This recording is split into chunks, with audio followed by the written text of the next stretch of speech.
From the belly of the beast.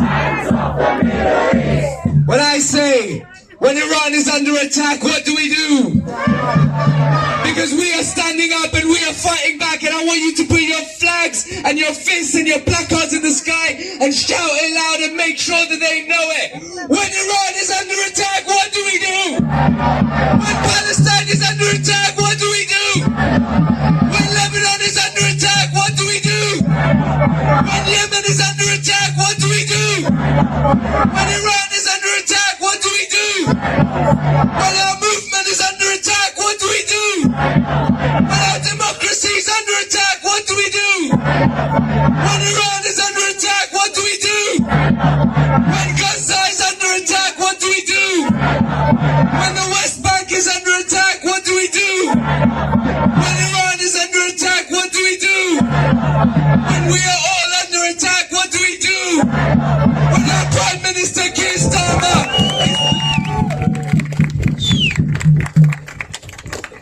And we said right at the beginning of this, right at the beginning of the Israeli offensive against Gaza, that this war will spread.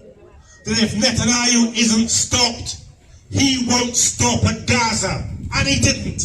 He didn't stop at Gaza. He didn't stop at Lebanon. He didn't stop at Yemen. He isn't going to stop, because this is an expansionist regime who can only survive by trampling on the bodies of its supposed enemies. So a blow for the people of Palestine is a blow for the people of the entire region, because it stops the Americans and the Israelis expanding their influence, expanding their power, and attempting to dominate the next generation of the Arab world and of the Iranian world. And we have surely, in the 21st century, come to the end of the colonial idea that simply because some countries are powerful and wealthy and well-armed, that they get to tell other countries who are poorer. Massive escalation in this terrible crisis. It's now escalating. We now see Iran and Israel and the US involved in this situation. We all know where this could lead. Now we have to make sure, even though David Lammy doesn't want to hear it, or Starmer wants to hear it, or any of those European leaders, that what the US has done by bombing Iran's nuclear facilities, by bombing Iran at all, is illegal under international law. We know, and it's not just me saying this, it's the director of the International Atomic Energy Agency says it's illegal under international law, it's illegal under the UN Charter, and it's illegal under the agency statute. And why is this? Because it's so dangerous. What the US has done using these B-2 bombers, these massive 30,000-pound bombers, is to smash into Iran's nuclear facilities at Fordo. These massive bombers, at the moment it looks like radiation hasn't been released, but that might happen again.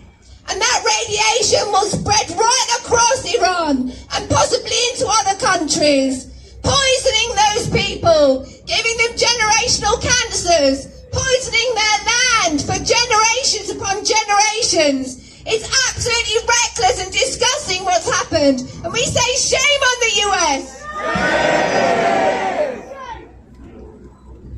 And just like the failure of Lammy and Starmer failing to call out Israel's illegal genocide on the Palestinian people, they're doing it here with the US bombing of Iran. Now, why are these bombings so dangerous? As well as the release of radiation, it's emboldening Israel, isn't it? They're now reported to have bombed kindergartens in Iran. They're now having a widespread bombing campaign against the civilian population.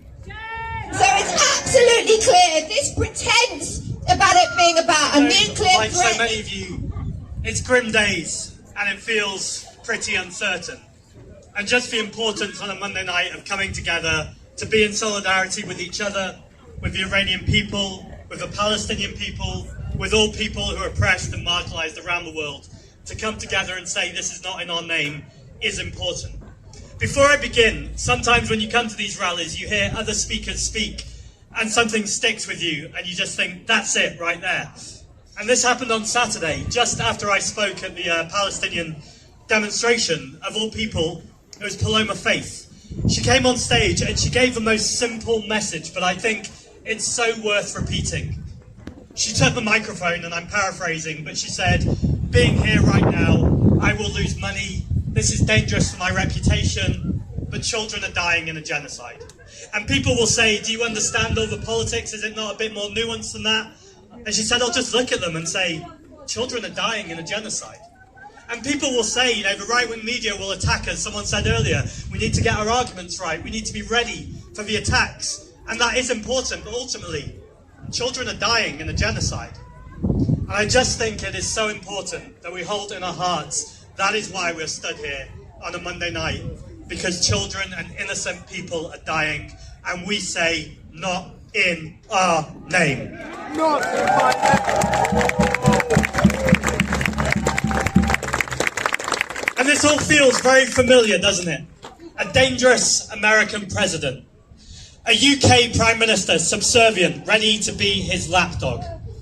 And a Labour government, just like in 2003, who is desperate to control dissent, who is desperate to destroy our democracy. But I should say, try and destroy our democracy. Because, friends, we will not be afraid. We will gather, we will organise, we will raise our voices, and we will say, no more war!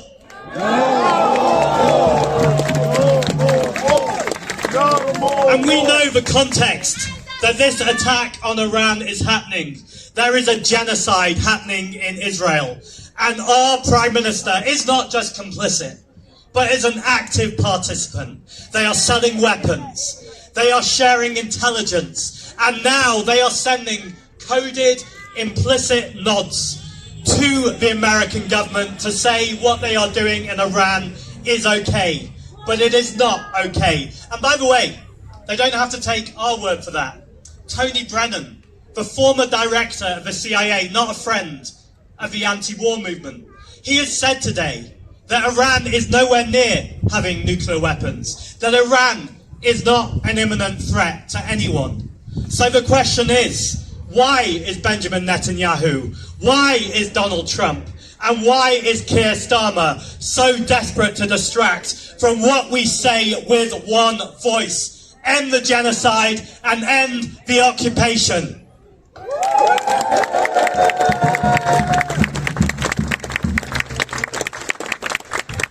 Because we are very clear what needs to happen, friends. We don't need to see our defence costs spiral. We don't need to see kids starving in this country. We say welfare, not warfare. We say peace and diplomacy above military action. And we say stop the war. And I am absolutely convinced that if we organise, if we work with the trade unions, if we vote correctly, if we make sure that our voices are heard loud and clear, we can demand change. Because demanding change is not just a slogan. It is an action that each and every single one of us can do. So do not let anyone in the next few weeks try and discredit you. Do not let the Daily Mail or even the BBC at this point, do not let any From the belly of the beast! Hands of the Middle East! From the belly of the beast! Hands of the